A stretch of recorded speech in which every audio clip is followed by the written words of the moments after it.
The yeas are 98, the nays are 2. The bill is passed. There's the moment Thursday when the Senate overwhelmingly passed new sanctions on Russia in response to its interference in the 2016 election. That bill is now on the president's desk, faced with veto-proof majorities in both houses of Congress. The White House said late Friday that President Trump will sign it. Russia's Vladimir Putin had warned before the vote that new sanctions would prompt, quote, retaliation. So I spoke with Russia's deputy foreign minister on his country's response to the U.S. You were the one who notified the Americans that the Russians would be expelling American diplomats and technicians, closing down some facilities. So is this what President Putin was talking about in terms of retaliation? Yes, it is. And I think this retaliation is long, long overdue. After the Senate, the day before yesterday, voted, or rather on the 27th of July, voted so overwhelmingly on a completely weird and unacceptable piece of legislation, it was the last drop. If the U.S. side decides to move further towards further deterioration, we will answer, we will respond in kind. We will mirror this, we will retaliate. But my call and my whole point is, don't do this. It's to the detriment of the interests of the U.S. Well, what are you talking about in terms of retaliation? Are you talking about possible sanctions, economic sanctions, punishing U.S. businesses, banning consumer goods? We have a very rich toolbox at our disposal. It would be ridiculous on my part to start speculating on what may or may not happen. We are not gamblers. We're people who consider things very seriously and very responsibly. But I can assure you that different options are on the table, and consideration is being given to all sorts of things, both symmetrical or asymmetrical, to use a very popular word in the world of diplomacy. You said last November, just after the election, that there were contacts with the Trump team and that you knew most of the people from his entourage. What kind of contacts and who were you talking about? You have to go through all the hearings and all the material which is available by now for the Congress and for the general public. You'll have all the names. But I'd like to hear from you, sir. Right. If Ambassador Kislyak was not contacting some people on the other side, so to say, he wouldn't perform his functions as he should. He was not spying and he was not recruiting. If he did so, I would be now a prima ballerina of the Bolshoi Ballet, if you know what it means. Recently came out that Donald Trump's son and top members of the campaign met with a lawyer with ties to Russia. Was Russia providing damaging information on Hillary Clinton to the Trump campaign? All the information which we provide to anyone can be easily found in open sources. We are not doing anything to the detriment of the domestic developments or internal affairs of any country, the U.S. included. The very fact that someone saw some Russian or Russians somewhere is now close to a criminal act, I think it's ridiculous. It's degrading for such a great country as the United States. And what would it take to reset the relationship? I think the political will is what is needed most in this situation. And I believe there are several areas where US and Russia can and should work together cooperatively. Non-proliferation of weapons of mass destruction, countering terrorism, illicit migration, trafficking in people, climate change, you name it. We are ready. We are stretching our hand forward. We are hopeful that someone on the other side, President Trump included, but also others, may see here a chance for a somewhat different way. Thank you so much for joining us, Mr. Deputy Minister. President Trump urging Congress to get back to work on health care, or he will, quote, let Obamacare implode. The president is also threatening to cut subsidies to Congress people and insurance companies that cover low-income Americans. Just moments ago, he tweeted this: if Obamacare is hurting people, and it is, why shouldn't it hurt the insurance companies, and why should Congress not be paying what the public pays? Let's discuss. with Democratic Senator Chris Van Hollen of Maryland. He's a member of the Appropriations Committee. Senator, thanks so much for being here. Great to be with you, Allison. Let's start with that question that the president poses one more time. If Obamacare is hurting people, why shouldn't it hurt the insurance companies? And why should Congress not be paying what the public pays? What is the answer to that?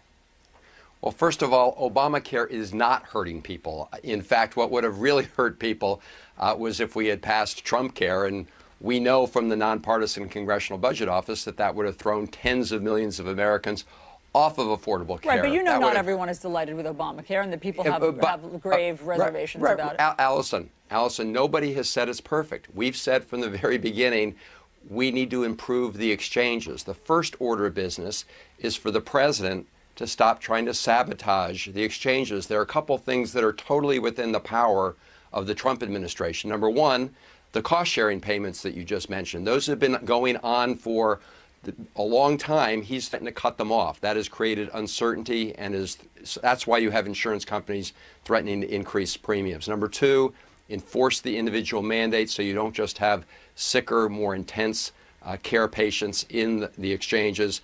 Three, make sure you advertise the fact that the exchanges are now open and people should enroll. Congress can then get back to the regular order, as Senator McCain said, and work on a number of other things to both strengthen the exchanges in the short term, but also we should work on things like reducing the cost of prescription drugs and other things that we can do on a bipartisan basis. The president seems to be suggesting that you in Congress, that members of Congress are sponging off the system somehow, and you don't deserve subsidies or any federal dollars. What's your response to that one? Actually, that's just flat out untrue. Members of Congress are in the exchanges like anybody else. Members of Congress are treated like every other federal employee that works for the United States government. So the president is actually just trying to stir the pot as usual on these issues. He doesn't have the facts on his side as usual. I'm hopeful that you're going to have Republicans in the Senate and the House now saying that they want to work with Democrats. Time to ignore the president's tweets. The president has also, threatened Senate Republicans and said that they should go to a different voting system. Why don't we just focus on working together to improve the exchanges in the short term, and then work on these bigger issues like reducing the cost of prescription drugs? I think within the exchanges we should offer a public option in the exchanges. That would create more competition. It would drive down prices. One more thing on this, because we just had Congressman Chris Collins on, who wanted to remind everyone that the subsidies were, that House Republicans actually sued the Obama administration over these subsidies that the president seems very focused on, and that a district judge ruled that they were illegal because Congress didn't appropriate them. You're on the Appropriations Committee. How can you justify these subsidies that your committee, that Congress didn't ever approve? Well, the original legislation essentially directed funding for these payments, these cost-sharing payments, in order to provide stability in the exchanges. If my Republican colleagues want to join together and vote through the appropriations process to provide those payments on an annual basis, that's fine. Even better would be if Congress got together on a bipartisan basis to pass legislation that mandated the cost-sharing payments going forward. But as you indicated, the courts have asked questions about that. I should point out and decided, that, right? I mean, this district court decided that it was illegal. A lower court level made a decision, but and importantly, they did not direct that the payments end. That is really important. I mean, they made a decision, but they said the payments can continue as that case was contested in the higher courts. So there's nothing to prevent the president at this point in time from continuing the cost-sharing payments. In fact, he's been doing it, but he's been doing it on a month-to-month basis instead of providing the certainty that everybody needs going into the fall. So he's been doing that.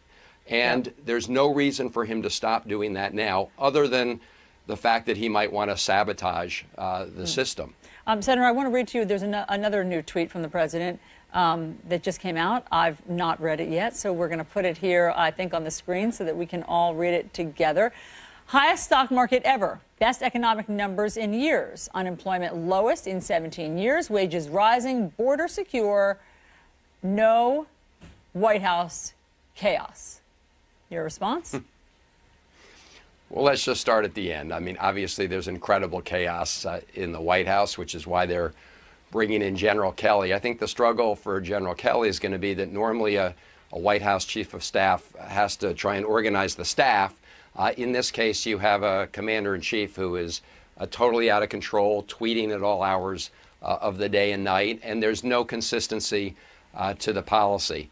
I should point out that when it comes to the economy, you're continuing to see what you saw under the previous administration, which is continued growth. But the reality is there are lots of Americans who are still being very squeezed between rising costs and flat paychecks, which is why, Allison, the Democrats on a bicameral basis, House and Senate, have put forward a plan to focus on the economy, to focus on bread and butter issues, and come forth with concrete measures we can take to improve the economy, improve jobs, and also wages. Well, look, I mean, I think his point is that despite whatever's going on in the White House, the stock market is having a banner month or banner run, the highest ever. Unemployment rate has dropped to the lowest in anyone's memory, recent memory at least. So, I mean, I think that the president would say his point is that things on that front seem to be working. Well, as I say, there are millions of Americans that are really hurting. The reality is that what you're seeing under President Trump is a continuation of what was a steady decline in unemployment. You saw that beginning under the administration of Barack Obama. They had a record number of months of economic growth, and that is continuing under President Trump. The trajectory that began under President Obama, both in terms of jobs and reducing the unemployment rate.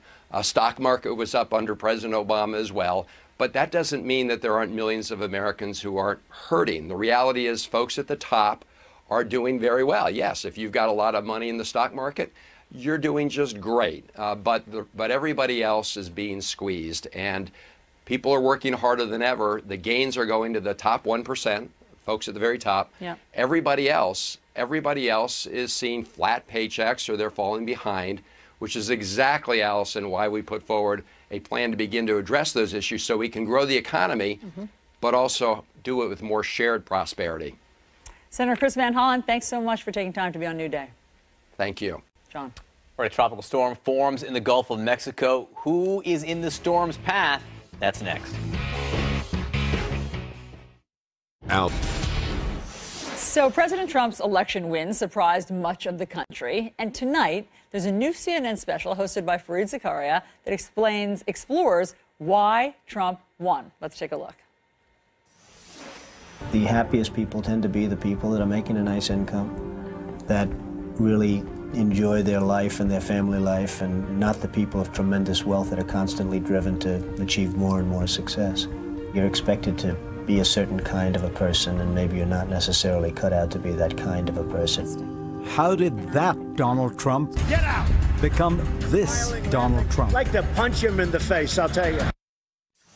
Joining us now is Fareed Zakaria, host of CNN's Fareed Zakaria GPS. Fareed, great to see you. Answer your own question. How did that sort of, what we see there looks like a more gentle, sort of romantic Donald Trump talking He's a lover, about not a fighter. How love should prevail over ambition and work, become the candidate Trump we saw there? I think what you see in that part of the documentary is the sort of reinvention of Donald Trump. You begin to realize that the person he is now is a carefully honed persona that he created through trial and error, taking advantage of opportunities. And I think there are a few key moments in his life. The first is he began to realize the power of celebrity and the value of celebrity. I mean, The Apprentice for a while, not as much long as he says, was the #1 show, 28 million people watching it. I think that made him realize, my God, this is powerful stuff. That's when he really gets out of the real estate business and goes into the branding business. But then he also starts feeling the currents of America in very much an intuitive way. I don't think he had any articulated sense. And he began to feel a few things. The anger against politicians. Remember, he runs on the Reform Party. He tries to run on the Reform Party ticket for a while. And then he begins to see the toxic energy on the far right. Remember, his first political moves are birtherism. Absolutely. And he knew that the election of a black president had stirred a kind of ugly racial animus among some people, probably a small subset, but he knew a way to get directly to them. So all of it combined, and it was the man met his moment. You know, the point at which Donald Trump is elected is literally the low point in trust for politicians in Washington. It's a 50-year low. And that's when Donald Trump, you know, so he got his timing right, which all great performers need. About the man right there, and we saw that crippler lover, not a fighter moment. But then there's the moment. Talk to me about the moment, Fareed, the sort of socioeconomic hunger that existed, or to an extent still exists in the United States. I think the part of it that I was most impressed by in doing the research for this is we know about the economics, we know about the hollowed out factories and the coal mines, and what I was struck by was the other two factors. So that's, if you will, capitalism. The other factor is culture, a real sense of cultural alienation that older, white, non-college educated Americans have, the sense that their country is changing because of immigrants, because maybe blacks are rising up to a kind of central place in society, because of you know, gays being accorded equal rights, because of, frankly, a lot of working women. You know, everybody is sort of muscling in on a territory that, if you think about it, the white working man had. But the final one is class, social class. We don't talk about it a lot, but the election of Donald Trump is really a kind of class rebellion against people like us, you know, educated professionals who live in cities, who have, you know, cosmopolitan views about a lot of things. And I think there's a whole part of America that is sick and tired of being told what to do by this, you know, overeducated professional elite that Hillary Clinton in many ways perfectly represented. And that's why they're sticking with him. Yes, and that's why when Democrats think, oh, how long can this go on? Surely the chaos will mean that he would never be reelected. Those factors that you're talking about that got him elected haven't changed. They still exist in the foreseeable future to 2020. I think that if you think about one of those Trump voters, imagine what it would mean for them to say, you know what, I was wrong about Donald Trump and the New York Times was right. They're not going to do that. They're going to, you know, there's a lot of stickiness to his support. So what shakes that then? If anything, Fareed, does it have to be a different view of what America has become to them, or a sense that President Donald Trump has failed to deliver on the things that they were expecting him to deliver on? It's a great question. You know, the research shows that people don't vote so much on policy issues. I mean, there are studies that show at the end of an election, you ask people what party stood for what policies, and about more than a third get it wrong. Mm-hmm. They think the Democrats are for repealing the ACA and the Republicans are in favor. You know, what they vote for is, does this guy get me? Does this person know me? You know, is he the kind of person? We have David Brooks on the program saying, what they ask themselves is this party full of people who look like me, who are like the people I hung out with in high school? And that's almost like a tribal team loyalty. So I don't think that, I don't have a good answer for what will shake it. I think what could change it is if you found a Democrat. Not the Democrats all sitting there worrying about what exact economic policy they should have and should they be more, you know, left-wing. I think the key is, can you connect? You know, Bill Clinton had very, you know, kind of centrist policies, but he connected. A white working class voter looked at him and said, this guy gets me. And unfortunately, they didn't feel that way about Hillary Clinton. So while we have you, so much happening, obviously, internationally between Russia, North Korea. What do you think 6 months in, how President Trump, I mean, just today, because there seems to now be a different stance towards Russia, obviously, if he's signing the sanctions bill. North Korea, once again this weekend, just launched another ballistic missile. How do you think the Trump administration is doing with these international crises? Well, to be fair, in some cases, they have handled, the policy response has been appropriate, measured. You know, if you think about this Russia one, if you look at the, you know, the Syrian case.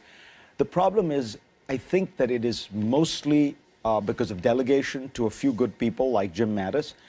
There is no strategy at all. The White House is essentially in chaos or paralyzed. In Russia, they've completely boxed themselves in. They can't follow any policy other than a hardline policy, because if they try to do anything cooperative, people are going to wonder why is Trump being so nice to Russia, and he has only himself to blame for that. But my point is, in many of these areas, because they did not have a strategy, because the president still does not know the details. So on North Korea, you know, the idea that gratuitously insulting China by tweeting against it is going to get you anywhere is highly, highly unlikely. So I feel like there hasn't been much damage done yet, but the process feels very chaotic, very ad hoc, very improvisational, and we're lucky in that we have not still faced. You know, one of the things about the Trump administration to remember is we have not faced a recession, we have not faced a serious international crisis. So all the chaos and dysfunction you're seeing, that's just without having really encountered any external problem. Thank goodness. Fareed, thank you very much for all of that. Be sure to tune in tonight for Fareed's special report, Why Trump Won, 10 p.m. Eastern, only on CNN. Thanks so much for previewing it with us. We're following a lot of news this morning, so let's get right to it.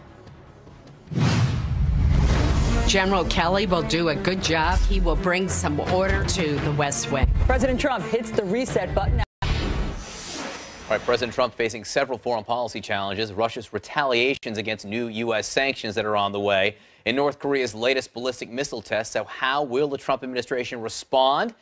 Joining us, former director of both the NSA and CIA, CNN National Security Analyst General Michael Hayden. General, thank you so much for being with us.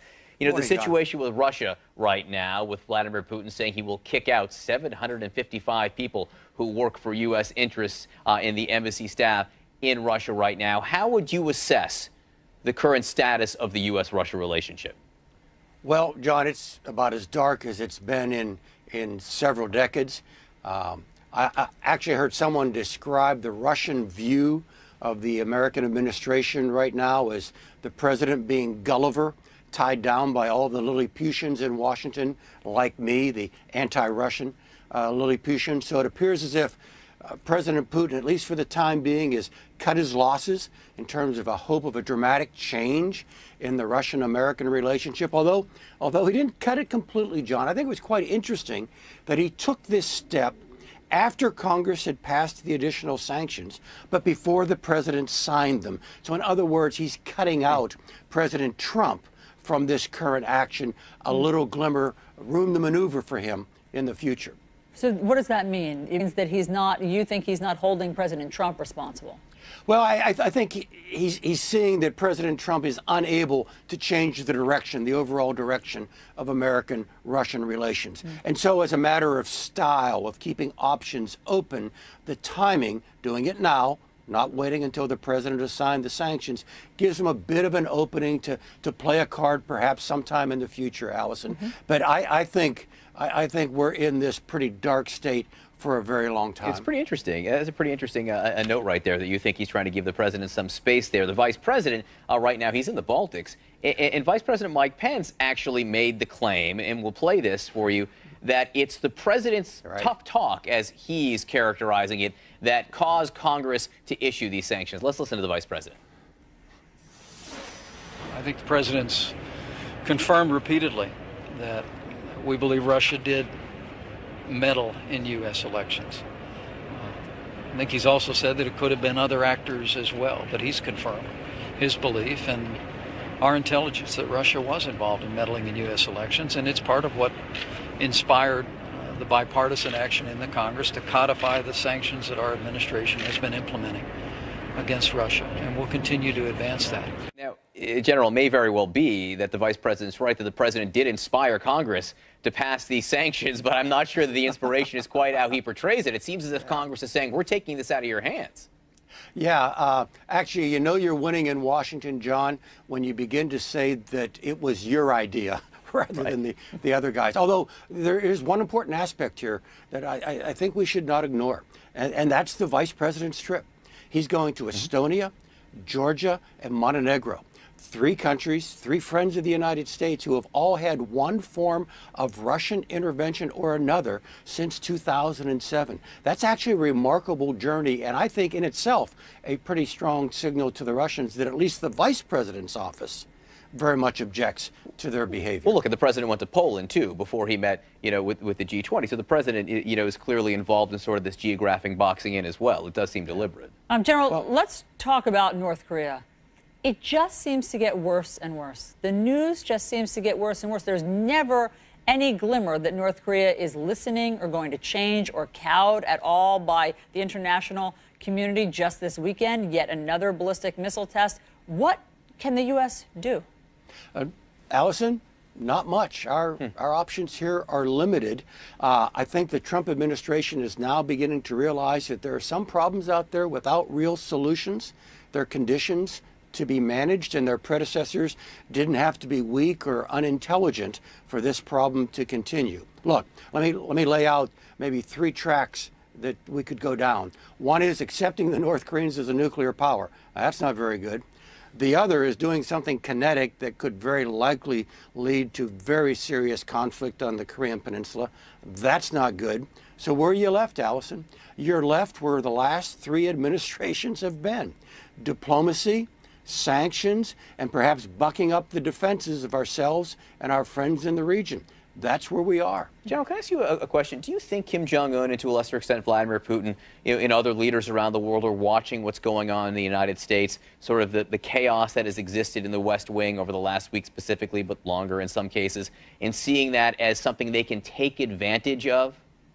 I think that might apply more to Putin than to Kim Jong-un. I think Putin sees things on a more global scale. He's actually a clever tactician, even though he might have some strategic weaknesses. For Kim Jong-un, John, I think this is an inevitable logic for the survival of the North Korean regime. So Allison teed this up by saying they don't seem to pay attention. They don't seem to respond. No, they know what they have to do. And I think this course is set. We can moderate it. We can slow it. Perhaps we can even cap it. But these guys are going to be a nuclear power. Well, here's what President Trump tweeted about this, and I want to get your response. He says, "I'm very disappointed in China. Our foolish past leaders have allowed them to make hundreds of billions of dollars a year in trade, yet they do nothing for us. With North Korea, just talk. We will no longer allow this to continue. China could easily solve this problem." Your response to some of those theories? Yeah, a couple of thoughts immediately come to mind, Allison. Number one, there isn't enough chocolate cake at Mar-a-Lago to convince President Xi to fundamentally change the Chinese approach to North Korea. That's baked into the Chinese definition of self-interest. The other part of the tweet, though, I think is even more interesting, and that's the president beginning to link the Chinese-American commercial relationship with Chinese behavior against North Korea. That's a big step, and we'll see if the president actually carries that out. And would it be a good idea to carry that out and hurt China somehow on trade? Well, I mean, that's the kind of decisions that the National Security Council usually tees up for the president. It's the kind of decision in which there are no easy answers. Do I gain here, but what do I give here? The Sino-American relationship is rich and complex, and careful decision-making if you want to put this in jeopardy in order to pressure the Chinese to do that. Right. Well, we'll have to see. General Michael Hayden, always great to talk to you. Thanks so much. Thank you. So also overseas, deadly protests on the streets in Venezuela after the country's controversial election. What is happening this morning in Venezuela with the... And Allison Camarada. Good morning, everyone. Welcome to your new day. Chris is off this morning. John Berman joins me here in studio. Big day, big week. Great to have you here. So President Trump hitting the reset button after one of the most chaotic weeks of his presidency. In just hours, the new White House Chief of Staff, General John Kelly, will be sworn in. And the standoff between President Trump and his embattled Attorney General will be on display today.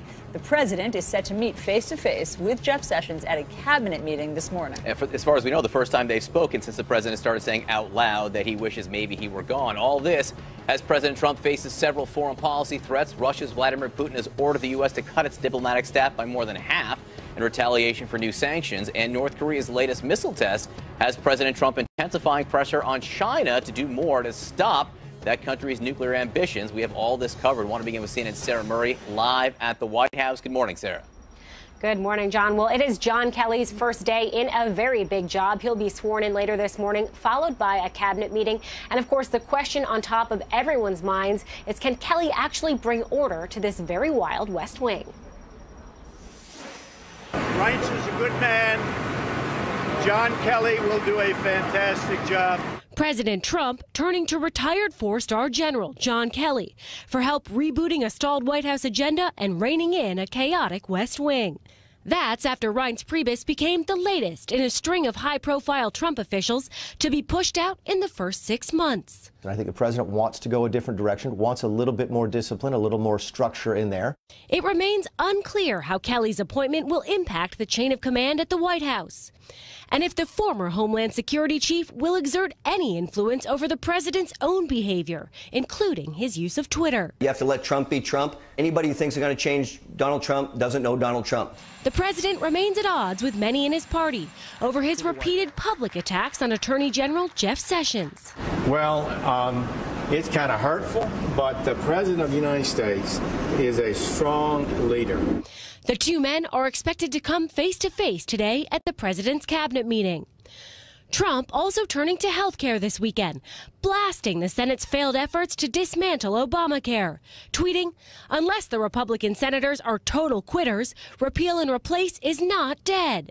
Despite the fact that it would have had no impact on Friday's defeat, the president also urging GOP leadership to change the Senate's rules so legislation can pass with a simple majority, saying that Republicans look like fools who are just wasting their time. You know, I said from the beginning, let Obamacare implode and then do it. Trump also threatening to end subsidy payments to insurance companies and even eliminate some health benefits for members of Congress if the bill is not passed. What he's saying is, look, if Obamacare is hurting people, and it is, then why shouldn't it hurt insurance companies and, more importantly, perhaps for this discussion, members of Congress? Senator Susan Collins, one of 3 Republican senators who voted against repeal, says Trump's threats wouldn't change her vote. We need to go back to committee, to the Help Committee and the Finance Committee, identify the problems, carefully evaluate possible solutions through hearings, and then produce a series of bills to correct these problems. Now, in addition to the domestic agenda and organizational issues, John Kelly is also going to be coming into this White House confronting a number of foreign policy challenges, including these escalating threats from North Korea, but also the U.S. relationship with Russia. We are still waiting to hear when President Trump will be signing this sanctions bill against Russia. Back to you guys. Okay, Sarah, thank you very much for all of that. Let's bring in our political panel to discuss it. We have White House correspondent for Bloomberg News, Margaret Talev, and CNN political analysts John Avlon and Alex Burns. Great to see all of you. Happy Monday. Alex, I want to start with you because you have a very comprehensive article over the weekend in the New York Times about how frustrated Republicans have grown with the disarray and chaos in the White House. Now, are these Republicans like John Kasich, who never had much faith, or are these loyalists who are starting to turn? Well, it's pretty much everybody, Allison. And what you're hearing from Trump loyalists is not anger at the president, but you're hearing anger at pretty much everybody else, and that includes Republicans on the Hill. It includes Republicans in the White House who are close to the president, but not the president himself. And this is sort of, you could see it as a coping mechanism, but it's definitely a new phase of the way Republicans in the grassroots and at the leadership level across the country are thinking about the president. Why aren't they mad at him? Well, they see him as a newcomer to Washington who's received a lot of bad advice and has been mistreated by Republicans on the Hill. Whether they are right about that or not, I do think that if you sort of play out the next couple steps of this, if you listen to what the president has been saying about Congress over the weekend, you can see that we're potentially headed for a pretty big collision between the forces behind the president and the more conventional leaders on Capitol Hill who want to continue to do things their way. And Margaret, John Kelly, General Kelly, he's the guy who's going to fix everything starting today at 9:30 when he gets sworn in before this cabinet meeting, right? No pressure. Right, John, right. No pressure, but by noon, everything should be completely in order. You know, I mean, there are a couple of questions, and one is how much has he already negotiated, or how much will he be able to lock down with the president in terms of who reports directly to him, what ability he has to be a gatekeeper in and out of the Oval Office, both physically and kind of, you know, in general. But also, does the president want more of a peer with whom to bounce off strategic ideas? Should I do this? Should I do that? We've heard folks like Corey Lewandowski say the president's the president. There's no changing him. But if part of this move with John Kelly is to say, I recognize that I need to do things differently, that is maybe the main thing that has the potential to be a game changer. Look, I mean, all sort of, ridiculous rhetoric about the White House acting like a well-oiled machine in the past aside, everyone recognizes there is a problem. This is not remotely normal, not only because of historic low approval ratings, but because of a daily churn of chaos that emanates from the Oval Office. So a new chief of staff may be a corrective that's needed. The president respects generals. John Kelly's got a good rapport with the president, apparently, as well as the other members of the cabinet who are former military. I also think, crucially, he served under Secretary Gates and Secretary Panetta, two really of the wise men of Washington who have a reputation for thinking and governing beyond partisanship, and that may be what this administration needs. Now, the idea of that someone's going to change Trump, ain't going to happen, people. Look, Trump's going to be Trump, but maybe his instincts can be channeled more constructively. Maybe. But, we don't know. Look, we don't know if the communications director, Anthony Scaramucci, we don't know if he'll report to the chief of staff or the president. Scaramucci reported to the president before, not Rice Priebus. What about Jared Kushner? Right. Does Jared Kushner report to the president? What about Steve Bannon, who was this co-equal to Reince Priebus the way it was set up before? These are sort of important questions, Alex. Well, and in some ways on an even more fundamental level, when I was talking to Republicans in Washington over the weekend, their big question about John Kelly is, we all like the idea, Americans like the idea of someone who's not a politician, somebody who has experience from the private sector or from the military being in charge of government. This is a White House that has a broken relationship with Congress. And a broken relationship with sort of just the traditional political mechanisms of Washington. Those are not mechanisms that John Kelly has spent his career operating. So if you're trying to figure out how to work with Capitol Hill, Reince Priebus was clearly not your guy to get that done. The president reached that conclusion a while ago. But is General Kelly the guy to do it? I don't know that there's anyone in or around the administration that sees him as sort of a cure-all for everything. No. Mark, go ahead quickly. One thing I think we need to push back upon is a framing of the problem in Washington as being outsiders versus establishment. I think it's perhaps better understood as competence versus incompetence. I think that's a more fair, less pejorative way of saying the challenges this administration is facing right now. Margaret, let's look at the week, just to remind people, because it's hard to get your mind around what last week looked like, but we have some helpful Monopoly pieces here on the screen that will guide us through. On Monday, there were some attacks against the Attorney General, Jeff Sessions, and the president made a political speech, or at least portions of it, in front of the Boy Scouts. Which the Boy Scouts later apologized for. There you go. Next, he said that he was more presidential than every president except for Abraham Lincoln. That was on Tuesday, but I think the more happened on Tuesday. Abraham Lincoln later apologized for that. On Wednesday, he seemed to surprise the Joint Chiefs by banning transgender soldiers from the military. On Thursday, that was the Scaramucci explosion day. That went public. And then on Friday, Obamacare, the repeal and replace, failed, and Reince Priebus resigned. I think there was actually more even that happened that week, but that's just a starter course for where we are. There really was. Two other things happened. One is that Jared Kushner came out publicly, put a public face after operating largely behind the scenes and said he didn't collude at all with the Russians. And the other is that, of course, the president had to come forward and signal, at least with a brief statement, that he was going to support, ultimately sign that sanctions legislation. So, look, this really is a reset week for the president. Last week was a fairly catastrophic week, and I think everyone inside the West Wing recognizes this not only as an opportunity, but as like a mandatory opportunity to kind of take back control of the process. I want you all to sit back and imagine the most uncomfortable Thanksgiving meal you've ever had. And then, Alex, is that what this cabinet meeting, because the president will hold a cabinet meeting today, is that what that will feel like? You have Jeff Sessions, the Attorney General, face-to-face, we believe, with the President of the United States for the first time since the president started his campaign of public humiliation against him. What's that going to be like when the two men are sitting face-to-face? And do you think we'll see this, cabinet fluff session, literally going around the table, saying, dear leader, this is how much we like everything that you've done for us so far? John, I think like an uncomfortable holiday meal with family, I think people will probably say a lot of positive things that they don't mean.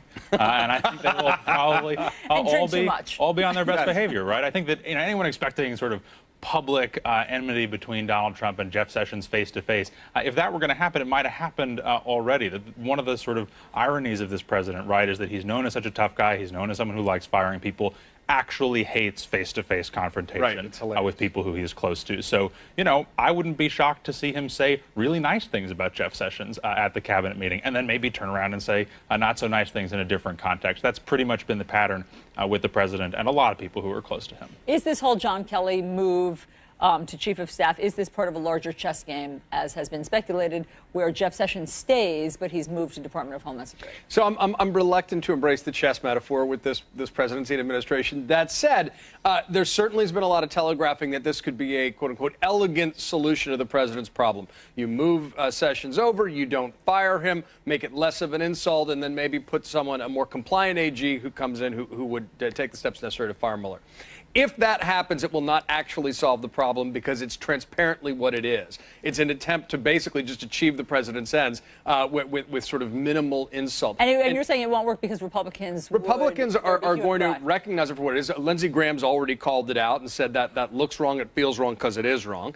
And the fundamental problem is the president doggedly seems to want to derail the Russia investigation. And if he sidelines Mueller, if he files Mueller one way or the other, that's going to kick off a constitutional crisis. Make no mistake about it. Hey, Margaret, let's talk about health care for one moment, because the president, Kellyanne Conway, suggested the president will decide this week whether or not he pulls subsidies to insurers, subsidies that actually help low-income Americans pay for health care. That is the next big decision we think the president has to make. Do you think he would go that far as to basically force Obamacare to implode on itself? I'm loath to predict what the president's going to do for obvious reasons, but I'll say this. I think fundamentally there are two questions for the president. Number one is, does he really want to get into an all-out war with the Republican Party, of which he is the leader? He spent a lot of time calling Republican lawmakers them rather than us. But that's rhetoric, and this is something quite different. And number two, more broadly, is he going to try to, quote, let Obamacare fail by not doing stuff or by actively doing stuff? I think those are two different choices, both with political and potentially some legal ramifications. So we'll be watching this very closely, but I think what he has hinted at would be actually an enormous and fairly hostile act. And I got to say, I think that Republican legislators want a week or so off right now from this. They don't want to have to deal with the so does the blowback. president. Right. Panel, thank you very much for all of the insights. Great to talk to you. Thanks, guys. Meanwhile, Vice President Mike Pence is in the Baltics, and he's taking on Russia over its retaliation for the U.S. sanctions that President Trump is expected to sign. Russian President Vladimir Putin ordering the U.S. to cut its diplomatic staff by more than half. CNN's Claire Sebastian is live in Moscow with more. What are the latest developments, Claire? Yeah, Alison, 755 people. That's the number that President Putin says he wants to cut from the U.S. diplomatic presence here in Russia. I just want to bring you some clarification on what that will actually mean that we've got from the Kremlin in the last hour or so. They say that the people who it's affected, it's up to the U.S. to decide. It will be diplomats, non-diplomats, as well as local Russian staff. Now, we know that from numbers, the most recent that we've seen from the State Department from 2013, that Russian staff outnumbered U.S. staff here in Russia. So that just gives you a sense of the impact of that. But as for the State Department, a senior official told CNN that they are still assessing the impact of this and how to respond. If they do respond, Russia says they reserve the right to take countermeasures themselves, although President Putin said he does not think that would be a good idea at the moment. But further inflaming tensions here, Alison, as you say, is the presence of Vice President Mike Pence right on Russia's doorstep in Estonia today. Strong comments about how Russia is the biggest threat to the Baltic states, a, quote, unpredictable neighbor. And he had this to say about relations with Russia. We hope for better days, for better relations with Russia. But recent diplomatic action taken by Moscow will not deter the commitment of the United States of America to our security, the security of our allies, and the security of freedom-loving nations around the world. So the next step, of course, is that President Trump has said he will sign that sanctions bill. Vice President Mike Pence reaffirming that on that trip to Estonia. So certainly that won't change Moscow's position. They went ahead and retaliated before that happened, but it is certainly something they will be watching closely. John? All right, Claire Sebastian for us in Moscow. Thank you so much, Claire. We do have some breaking news out of Afghanistan. Reuters is reporting that ISIS is claiming responsibility for a deadly attack on the Iraqi embassy in Kabul. The attack started when a suicide bomber blew himself up at the gate, allowing gunmen to get into the embassy and fight with security forces. This attack comes a week after the Taliban leveled an attack on government workers in Kabul, killing 35 people. Police in Alabama are hunting for a fugitive following a jailbreak. 12 inmates escaped from the Walker County Jail last night. Police have recaptured 11 of them overnight. Jail officials not saying how these men got out. Police are, though, urging people in the area to stay off the streets until the manhunt is completely over. All right, tensions boiling over and turning violent at an airport in France. An EasyJet passenger tweeted the moment a member of the ground staff in Nice punched a man holding a baby. An airport official says the victim complained about an 11-hour flight delay when he was hit in the face. A fellow passenger says the punch left a mark. The baby, thankfully, was not hurt. The airport says the attacker, who works for a subcontractor, not EasyJet, has been suspended. All right, well, his anger management class has not worked out, obviously, for him. That is not the right response when a customer No, my customer service complains. response in the questionnaire, I might have said, did not meet expectations. Very good point. Meanwhile, there's been a dramatic shakeup at the White House. Reince Priebus out, John Kelly in as White House Chief of Staff. What do the president's strongest supporters in Congress think of this change? We talk to them next. All of them.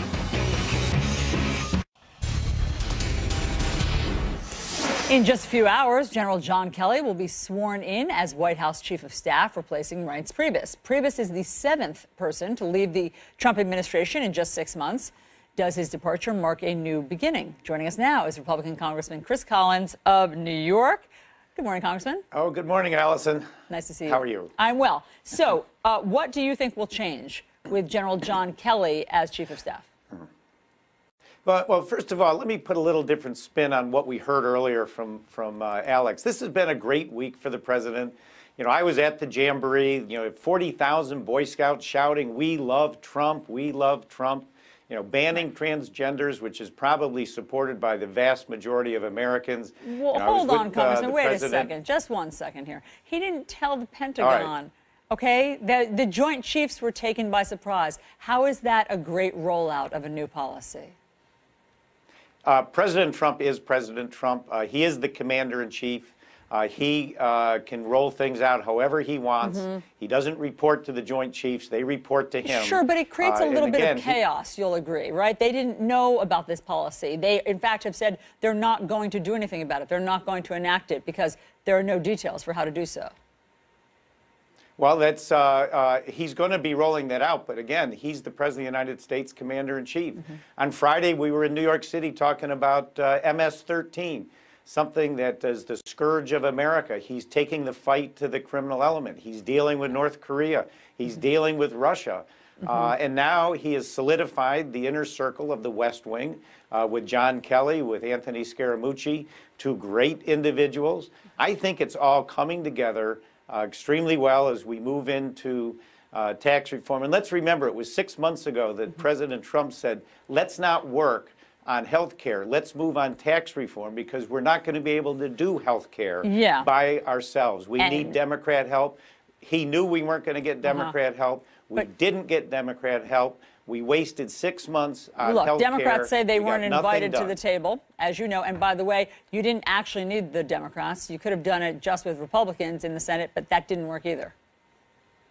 Well, of course, you're not going to get 50 out of 52 senators, not with Susan Collins and Murkowski and John McCain. You were kind of like, you weren't going to get there right out of the gate. Obviously, we didn't. Right, so you can't blame Democrats for that. We should have been working on tax reform.